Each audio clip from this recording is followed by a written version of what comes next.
तो रउआ देखा तारू हम साड़ी लेके आइल बा हो, तो कैसा लगा तारू हमार साड़ी? अच्छा लगी तो हमारे कमेंट में लाइक सब्सक्राइब जरूर करें और रउआ वीडियो को जरूर शेयर करें। देखा तारू और पहन के बताई हो कैसा लगा तारू। हर बात ले जाई सज सैया, कहना सुनना गदवैया हो।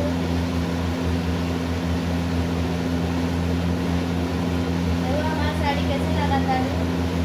अच्छा लगे तो कमेंट में बताइए, हमारा को लाइक सब्सक्राइब करिए। कितना अच्छा लगता है।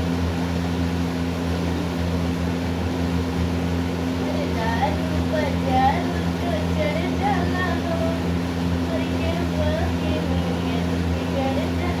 देखो कैसा लगा तारू हमारा साड़ी? अच्छा लगी तो हमारा कमेंट में बताइए और जितना हो सकल बा हमारे वीडियो को शेयर करें, लाइक सब्सक्राइब करें। रउआ अच्छा लगा तारू के ना हुआ?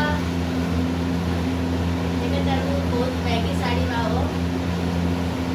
अच्छी लगा तारू कि ना हो? हमरा को कमेंट में जरूर बताइए। रउआ लाइक सब्सक्राइब करी और ऐसे ही अच्छी अच्छी वीडियो लावा तानी है तोरा का। देखे तारू एक चुन्नट कैसे लगा तारू?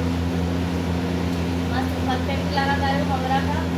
तो रउआ आज ही मंगाइल बा नई साड़ी, तो हमारी साड़ी कैसा लगा तारू?